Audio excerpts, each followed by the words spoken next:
Vincent Cassel et Tina, Brigitte et Emmanuel, Donald Trump et Melania, Leonardo DiCaprio et Camilla, Johnny et Laetitia.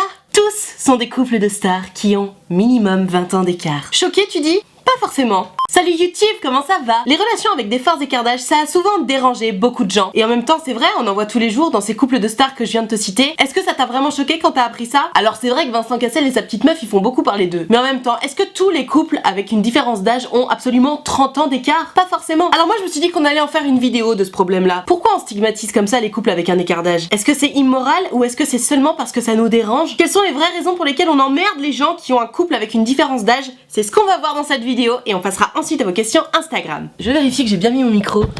Donc je disais, les relations avec une différence d'âge, c'est souvent très controversé. Et tu vas me demander, mais pourquoi? Pourquoi est-ce que c'est controversé une relation avec un écart d'âge? Pourquoi est-ce que c'est si important? Pourquoi est-ce que c'est si dérangeant la différence d'âge? La différence d'âge, ça... Ouh là là là là. La différence d'âge, ça laisse souvent penser qu'il y a un intérêt supérieur à la relation elle-même. Par exemple, on a tous en tête ces espèces de michetots blondes platine complètement carbonisés avec le vieux milliardaire. Évidemment, ça existe, mais ça n'est bien entendu pas représentatif de toutes les relations avec des différences d'âge. On ne voit pas que des Paris Hilton avec des Bill Gates en fauteuil roulant, faut arrêter. Mais il n'y a pas que l'argent dans l'idée de l'intérêt qui passerait avant l'amour. Il y a aussi le sexe, le confort, le statut social. Par exemple, prenons le sexe. Dans cette idée-là, ça va peut-être être plutôt un homme un peu plus vieux qui va sortir avec une jeune femme un peu plus jeune. Et on a tous et toutes déjà entendu le « Ah mais de toute façon il veut qu'une seule chose hein !» Peut-être. Ou peut-être pas. Ou peut-être les deux. Peut-être que effectivement un homme plus vieux qui va sortir avec une nana hyper jeune et hyper gaulée, il va être trop content de s'envoyer en l'air avec elle, mais peut-être qu'il peut aussi tomber amoureux d'elle. Et après, quand je parle de confort et de statut social, effectivement ça se rapporte malgré tout à l'argent. Souvent on reproche aux relations avec une différence d'âge d'être coupable de ces choses-là, d'être coupable de faire passer l'intérêt avant l'amour. Et généralement les personnes qui s'occupent de dire des choses pareilles sont les premières à être bien contentes de sortir avec quelqu'un de riche, avec quelqu'un de jeune ou avec quelqu'un qui aime le cul. Bien entendu, si c'était que ça, juste l'intérêt supérieur à l'amour, on s'en foutrait un peu. Ce qui dérange, c'est que du coup, celui qui apporte l'intérêt, il est plus ou moins amené à souffrir dans cette idée-là. Je m'explique. Imagine, t'as 50 ans, t'es pété de thunes, et là il y a un petit mec tout jeune, tout beau qui commence à sortir avec toi. Évidemment que tu vas être flatté d'avoir un mec tout jeune, tout beau, gaulé, qui sort avec toi, etc. Mais la vérité, c'est que, effectivement, s'il est là que pour ton pognon, le moment où tu vas t'en rendre compte, ça va te faire atrocement mal. De la même façon que, admettons, t'es un petit mec tout jeune, tout beau, tout gaulé, et puis t'as une cougar qui s'intéresse à toi, et toi t'as rien contre les cougars, bah t'y vas, t'es content, et puis t'es flatté. Sauf que, si à un moment tu te rends compte que cette meuf, tout ce qui l'intéressait c'était de se taper un bon coup, un petit jeune bien vif, bah forcément ça va te faire mal, surtout si toi tu commences à développer des sentiments. C'est surtout ça en réalité le premier point qui dérange les gens dans les relations avec les différences d'âge. Parce qu'en soi les gens on s'en cale, leur regard, ce qu'ils pensent, qu'est-ce qu'on s'en branle, mais la réalité est tout autre. C'est très difficile lorsqu'on est dans une relation avec une grosse différence d'âge de l'assumer devant les gens parce que chacun y va de sa petite réflexion, de son petit truc, de son petit moi-je. Ah moi j'aurais jamais fait ça. Ah tu te rends compte, elle a l'âge de ton père. Ah non mais franchement elle pourrait être ta grand-mère. Toutes ces petites réflexions, tous ces petits avis dont on se passerait bien en fait parce que si toi t'es dans une relation avec une forte différence d'âge, tu t'en bats un peu les reins de la vie des autres. L'important c'est que toi tu sois heureux en couple. Donc à partir du moment où t'es dans une relation avec une grande différence d'âge mais que t'es sûr que la personne avec qui tu sors est sincère et qu'elle n'a pas un intérêt supérieur à l'amour qu'elle te porte, tout va bien, y a aucun problème avec ça. Sauf, évidemment, si c'est illégal. Si tu as moins de 18 ans et que par exemple tu sors avec quelqu'un qui aurait 10 ans de plus que toi, c'est illégal. C'est comme ça, c'est pas moi qui le dis, c'est la loi. Mais une fois que t'as 18 ans, tu fais ce que tu veux. Si t'as envie de te taper un papy de 70 ans, libre à toi. La deuxième raison pour laquelle ça peut mettre les gens mal à l'aise, cette différence d'âge, c'est lorsqu'ils se projettent. De toute évidence, si tu as 30 ans d'écart avec la personne avec qui tu sors, évidemment que ton entourage va s'inquiéter. Parce que ton entourage ne veut que ton bien. Et ils savent, et c'est la vérité, on va pas se mentir, hein, que avoir 30 ans d'écart, c'est quand même une source de problème si, par exemple, vous voulez avoir des enfants, si vous voulez construire un futur ensemble, etc. Bon, c'est vrai que là, si vous avez 30 et 60 ans, effectivement, vous êtes heureux, tout se passe bien, vous avez la force de vivre tous les deux. Mais c'est vrai que dans 10 ans, dans 15 ans, dans 20 ans, effectivement, quand l'écart ce sera 50-80 ans, tout de suite c'est un petit peu plus compliqué, bien entendu, mais pas impossible à vivre. Sans compter que la différence d'envie, de projet peut être de plus en plus flagrante. Je reprends mon exemple de 30-60 ans. Bon, 30-60 ans, potentiellement vous voulez tous les deux des enfants, ça marche, ok, bon tant mieux, on arrive à avoir des enfants à 30-60 ans. Pourvu que ce soit la femme qui soit la plus jeune, parce que pour une femme avoir des enfants à 60 ans, malheureusement, c'est très compliqué. Donc imaginons, 10 ans plus tard, 40-70, avec un enfant de 10 ans, peut-être que toi, à ce moment-là, t'as envie d'acheter une maison secondaire, ou alors d'aller vivre quelques années aux États-Unis ou dans un autre pays, ou j'en sais rien, n'importe quel projet qui nécessite un petit peu d'énergie, un petit peu d'envie, un petit peu de force finalement. Bon c'est vrai qu'à 70 ans, on a peut-être un petit peu moins envie de ça. Après là, je fais un petit peu des généralités, je donne un petit peu des exemples pour te faire comprendre pourquoi potentiellement ton entourage peut être dérangé par cette différence d'âge.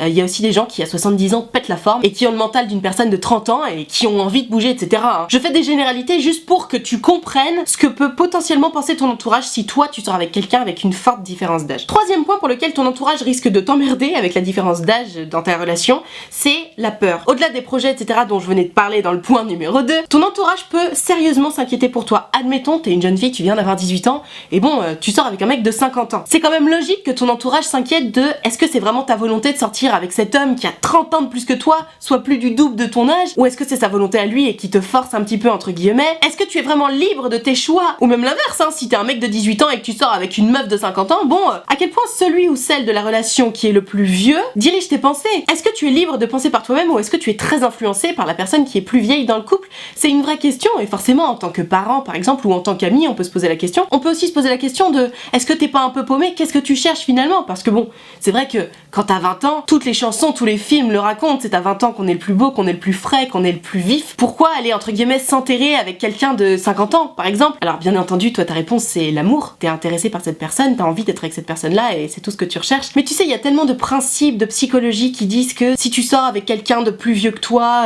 tu cherches ton père, tu cherches ta mère, tu cherches la stabilité, etc. Il y a plein de problèmes entre guillemets psychologiques qui rejaillissent dans l'idée de sortir avec quelqu'un de vraiment plus vieux que soi. C'est aussi une raison pour laquelle on peut s'inquiéter pour toi et c'est légitime, surtout dans le cas de tes parents par exemple qui peuvent s'inquiéter pour toi ou de tes amis. Heureusement qu'ils s'inquiètent pour toi parce que en admettant que tu sois vraiment dans une vraie relation saine et que vous soyez vraiment heureux et amoureux l'un et l'autre, bon bah libre à vous. Mais imagine tu sortirais avec quelqu'un qui t'influence beaucoup et puis t'arrives plus trop à en sortir.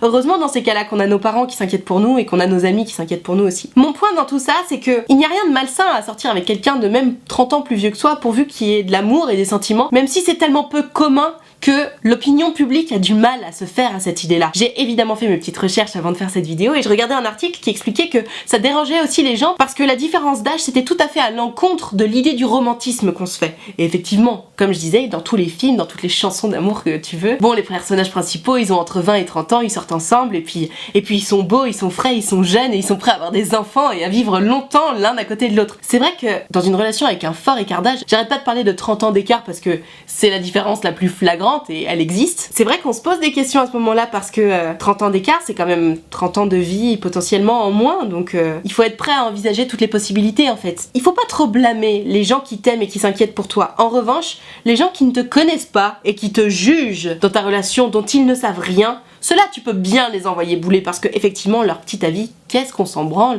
et ils peuvent bien se le garder quoi. Et alors souvent, voire tout le temps, la question qui se pose c'est à partir de quand l'écart d'âge ça devient gênant ou alors à partir de quand ça devient un problème. En soi c'est jamais vraiment un problème, c'est souvent une question de maturité, une question d'envie. Souvent les gens qui vont chercher à sortir avec quelqu'un de beaucoup plus jeune ou de beaucoup plus vieux que soi, ils ont soit la maturité qui va avec, donc par exemple si t'es très jeune et que t'as envie de sortir avec quelqu'un qui a au moins de 10 ans plus que toi, potentiellement tu as déjà vécu des choses qui font que tu es plus à l'aise avec cette tranche d'âge, auquel cas il y a aucun problème. Il peut aussi y avoir une sorte de lassitude, par exemple si t'es plus jeune et que tu cherches à sortir avec quelqu'un de plus vieux, peut-être que t'en as marre des petits jeunes qui ont pas envie de s'engager alors que toi tu sais ce que tu veux, t'as peut-être envie de fonder une famille avec quelqu'un de plus sérieux et surtout avec quelqu'un de prêt à le faire, donc tu vas aller chercher dans la tranche d'âge plus élevée. Peut-être à l'inverse que si toi t'es plus vieux et que t'as envie de sortir avec quelqu'un de plus jeune, justement tu as mis du temps à être prêt, à savoir ce que tu veux et avec qui tu le veux, et peut-être que ça y est maintenant c'est le moment et que admettons tu es un homme de 50 ans, c'est difficile de partir de zéro et fonder une famille à partir de 50 ans, donc tu vas aller vers la tranche d'âge un peu plus jeune. Il y a mille et une histoires différentes évidemment, il y a mille et un profils différents à ce sujet-là. Attention, alerte phrase bateau, l'important c'est de trouver chaussure à son pied, l'important c'est de trouver quelqu'un qui nous corresponde,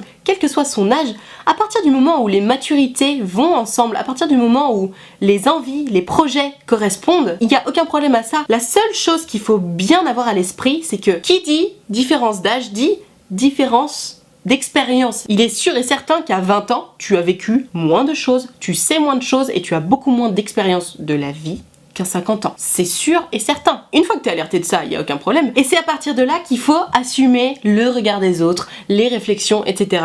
Et j'ai vu beaucoup de questions là sur Instagram, je vais y venir, qui me disaient mais comment assumer le regard des autres, etc. Si tu te mets dans une relation avec une grande différence d'âge, comme je le disais juste avant, ça veut sans doute dire que t'as la maturité nécessaire pour le faire. À partir du moment où t'as la maturité nécessaire pour sortir avec quelqu'un de par exemple beaucoup plus âgé que toi ou beaucoup moins âgé que toi, et mon gars, faut avoir la maturité d'assumer. Hein. C'est un choix de vie, effectivement, ça ne regarde personne. Mais c'est sûr et certain que quand tu vas ramener ton mec ou ta meuf à des repas de famille, à des repas avec tes potes, tu vas prendre des réflexions. Et c'est à ce moment-là, si t'es vraiment bien dans ta relation, de dire bon écoutez, je vous emmerde quoi. C'est la personne que j'ai choisie, maintenant vous l'acceptez. Y a pas vraiment d'autre choix en fait. Et du coup dans cette vidéo, c'est un peu aux autres que j'ai envie de m'adresser, aux gens qui sont témoins entre guillemets d'une relation avec une grande différence d'âge. Pourquoi est-ce que ça vous gêne autant? De quoi vous avez peur? Est-ce que tu t'inquiètes pour ton ami ou pour la personne qui fait partie de ta famille? Est-ce que tu détestes ce nouveau conjoint? Est-ce que tu n'as pas confiance en cette nouvelle personne avec qui sort la personne que tu aimes? Est-ce que, à ton avis, ce serait pas beaucoup plus simple d'accepter cette relation à laquelle de toute façon tu n'as rien à dire, d'attendre de voir comment ça se passe et dans tous les cas d'être là pour ton ami en fait? Parce que on peut pas forcer les gens à sortir avec quelqu'un et on peut pas forcer les gens à ne pas sortir avec quelqu'un. Donc si n'importe qui de cher à ton cœur te présente quelqu'un en me disant bon bah voilà, j'ai choisi cette personne là, il faut l'accepter et observer ce qui se passe. Oui, tu peux t'inquiéter, oui, tu peux être aux aguets, attendre le moins de petits défauts, mais quoi qu'il arrive, il faut donner sa chance à chaque personne et il faut donner sa chance à chaque couple,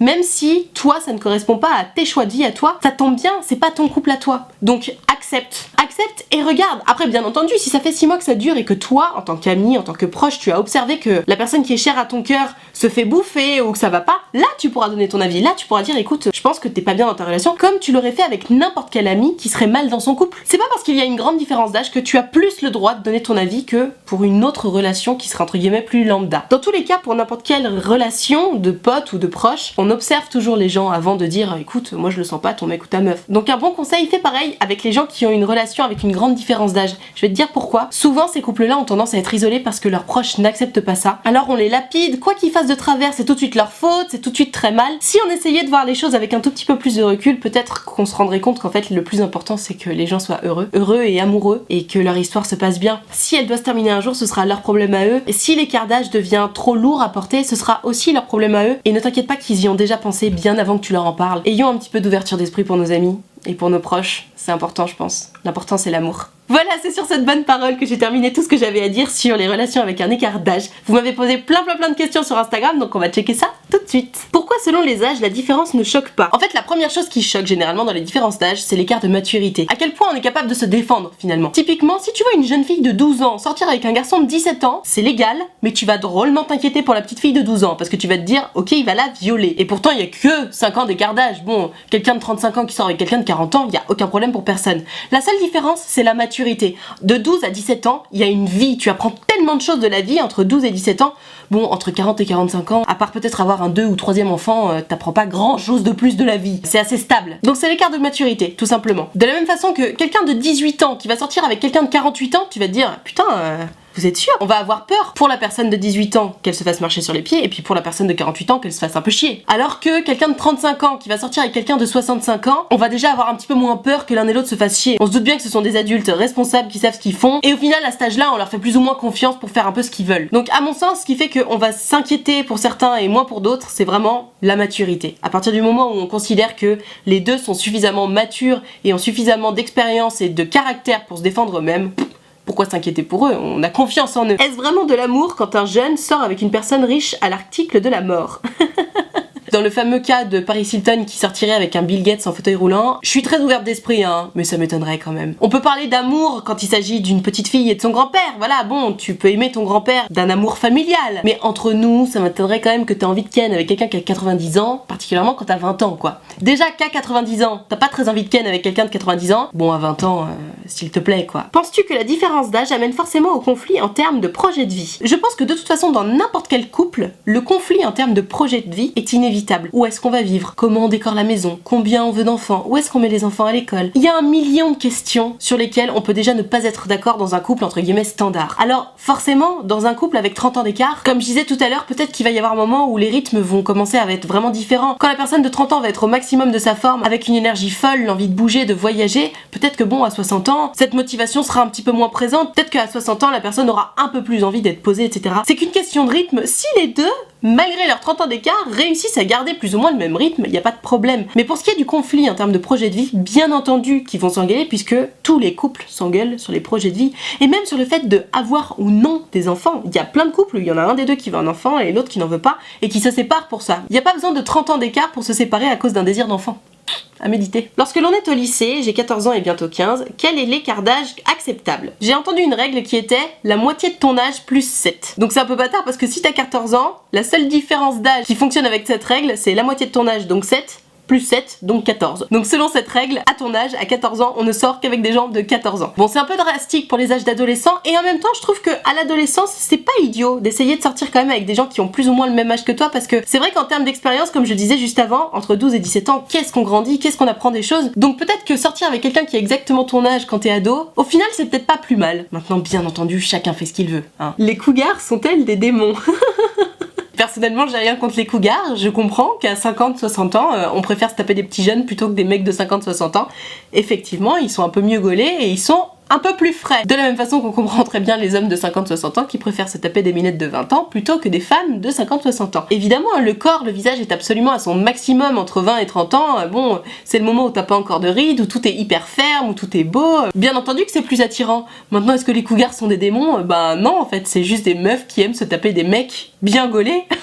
Y a pas de mal à ça. Comment savoir si c'est pas dangereux lorsqu'on est la personne la plus jeune et qu'on est jeune? Eh bien Zoé, je dirais que si tu sens que tu as toute la liberté de t'exprimer, de faire ce que tu veux, que personne ne te force à rien faire, que tu ne te sens pas jugé, bref, que tu te sens absolument libre de tes mouvements et de tes pensées, je dirais que tu n'es pas en danger. Si tu te sens un peu forcé à faire des bisous, à coucher avec cette personne, à sortir, à être disponible, bref, si tu sens qu'on essaie d'exercer une certaine pression sur toi de quelque manière que ce soit, je sais pas si on arrive sur du danger, mais là ça devient problématique parce que de toute façon, écart d'âge ou non, personne n'a exercé une pression, quelle qu'elle soit, sur toi. Que ce soit pour le sexe, que ce soit pour l'amour, que ce soit pour l'argent, que ce soit pour la disponibilité, ta famille, quoi que ce soit. Je dirais que ça devient dangereux lorsque tu sens que tu n'es pas libre de faire ce que tu veux. En revanche, si t'es tout à fait libre de faire ce que tu veux, de dire ce que tu veux, de voir qui tu veux, là je dirais qu'il n'y a aucun souci. Attention néanmoins à ce que ça ne se dégrade pas. Parce qu'au début des relations, tout est beau, tout est rose, tout se passe bien, et puis petit à petit, l'oiseau fait son nid. Voilà, je vais m'arrêter là pour vos questions Instagram, elles étaient nombreuses et intéressantes. Merci d'avoir été si nombreux à réagir, c'est vraiment chouette, c'est hyper intéressant ce que vous me dites. J'espère que cette vidéo t'aura plu, j'espère qu'elle t'aura intéressé et peut-être même appris des choses, qui sait. Si c'est le cas, n'hésite pas à mettre un pouce bleu, fais-le pour de vrai. Tu mets le petit pouce bleu là, ça me fera trop plaisir. Si c'est pas encore fait, tu peux t'abonner à cette chaîne YouTube, fais-le pour de vrai, t'appuies sur s'abonner et juste à côté il y a une petite cloche et si tu cliques dessus, t'auras une notification à chaque fois que je sors une vidéo et ça, c'est très important. Petit point info, il n'y aura pas de vidéo ce vendredi parce que je pars à Barcelone, donc je n'aurai pas le temps de faire de vidéo pour ce vendredi. Néanmoins, on se retrouve lundi pour le 3e épisode de Ça veut dire quoi? Et j'ai trop hâte de vous le montrer parce que j'adore ce nouveau concept. Merci beaucoup d'avoir regardé cette vidéo en entier et en attendant la prochaine vidéo, donc lundi, je te fais des très gros bisous. Ciao.